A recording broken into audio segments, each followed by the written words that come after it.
Now, Rhonda, this incident has to do with a leak, a chemical leak that just happened here in this building behind me, the Benson Center.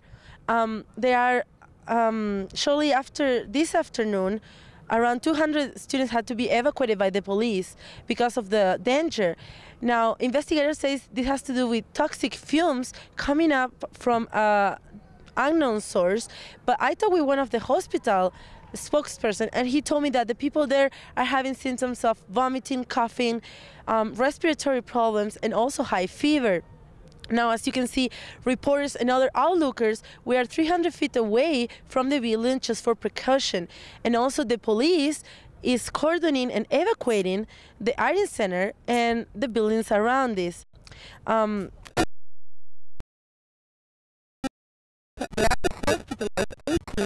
Are in critical condition here in Utah County hospitals and also in Salt Lake City hospitals.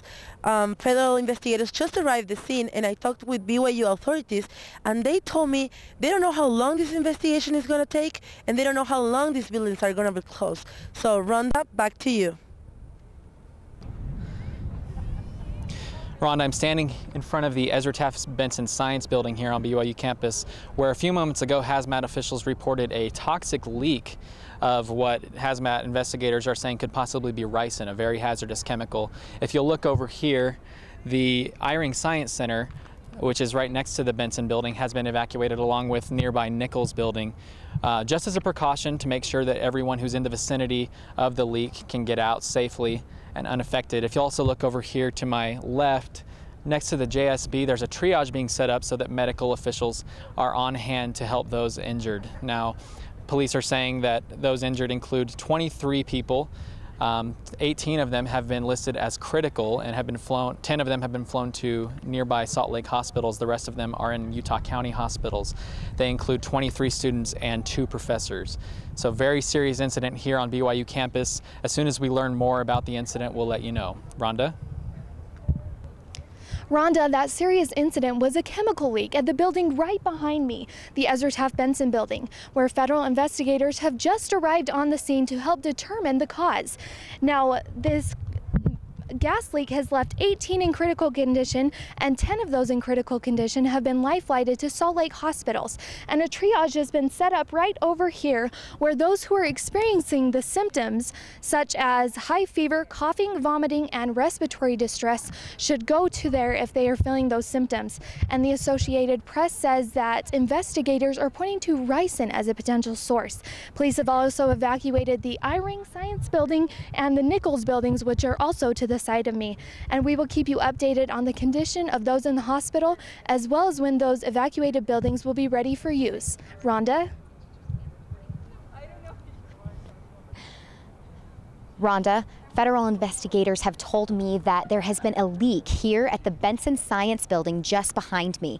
Hazmat investigators say that there are several people in critical condition, including 2 professors and 21 BYU students. Of these patients, 10 have been life-flighted to the Salt Lake County hospitals in that area, and the rest of them are here in the Utah County area in hospitals.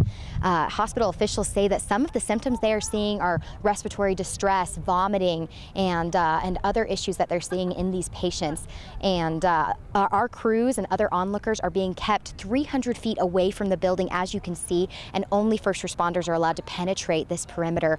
And federal investigators have just arrived and are entering the building right now. They have not said how long they expect this investigation to go on, but we will keep you updated with the latest details as we receive them. Stay tuned. Rhonda? Thanks, Rhonda. The leak took place right here at the Ezra Taft Benson Science Building, and it happened more or less around 12:30 this afternoon. We are not sure yet of what chemicals are being released, but yet we do know that 21 students are considered right now seriously injured. Out of those 21, 10 are in critical condition and had to be life-flighted to nearby hospitals. As you can tell, I'm standing more or less 300 feet away from the building, and that is because the police have set a security security perimeter to make sure that no other students get intoxicated. They've also done the same thing with the neighboring buildings, which is the Eyring and the Joseph Smith building. Now, in total, the police have evacuated 200 students. And like I said, although we don't know how or why this incident happened, we were informed that federal investigators are present here at the scene. So as soon as we get more information, we'll keep you updated. Rhonda? Javier, what kind of symptoms have they been seeing in the infected students? Well, the symptoms have been plenty. There's been a couple of them. There's been diarrhea. Some of them have experienced fever, coughing. Some of them are actually having trouble breathing. So the spectrum is pretty wide. And actually, the hospital has said to make sure that we tell them as soon as we can what kind of chemicals were released, because according to what chemical, they can actually treat the patient differently. So that's where we're at right now. Thanks, Javi.